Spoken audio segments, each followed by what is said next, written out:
Advice and information from the experts. This is Ask the Expert. Here's Rob Carney. Keeping the lines of communication open. It's just part of the service you get at Heritage Insurance in downtown Moose Jaw. Greg Marcyniuk on Ask the Expert today.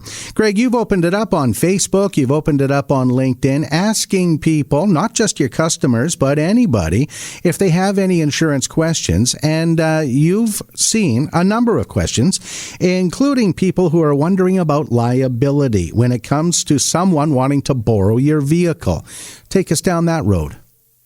Well, Rob, as soon as you give care, control, and custody of your vehicle to someone other than that is listed on the policy, you are actually opening yourself up to liability. So if they're out and they get in an accident, both of you can be liable in that respect, depending on not whether they've been at fault or not.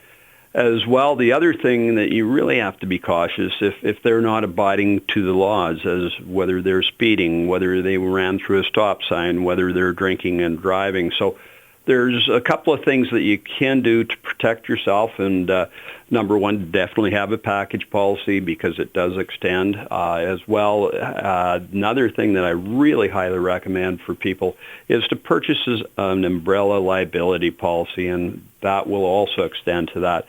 But really, bottom line, if you have to lend something to a person other than your family member, and if it's going to be over a longer period of time, just cover yourself. You're better off just to rent a vehicle, and that way the liability is on them when they go and rent a vehicle. But those are things that you should definitely keep in mind when you are lending that vehicle out to someone. That's good advice. So what I'm getting out of this is the next time somebody says, hey, can I borrow your truck? Either drive it myself or just say no. Well, exactly. The thing is, we're living in a society now that people are suing people. We're even seeing where family members have sued other family members. So the old times of just letting someone use something and not worry about it, those days are gone and out the window, unfortunately. So there you go. Be careful if somebody wants to borrow your vehicle.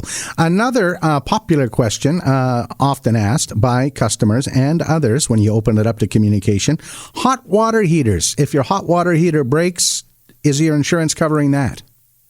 Typically, what is covered when a hot water heater bursts is the resultant damage caused by the water heater. So, for example, say if it's running downstairs, you flood the basement, those things, anything that water does damage is covered. But the thing is that the actual water heater itself, it's not going to be covered because that typically is something that is used over a period of time. And, an insurance policy isn't a warranty policy. It's there for the resultant damage, but not for the warranty of products that will wear down over a period of time. So it's quite important that you stay on top of your hot water heater, make sure that you've got it in good working condition.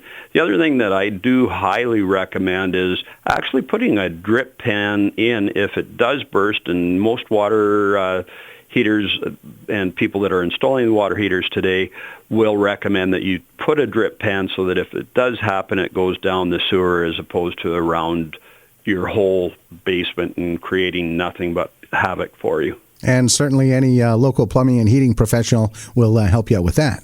That's correct, Rob. Well, that was a good learning session. I think we learned a lot today about liability when you lend your vehicle out and about insurance coverage when it comes to hot water heaters. Greg Marcyniuk, Heritage Insurance, thanks very much for this. We'll talk to you soon.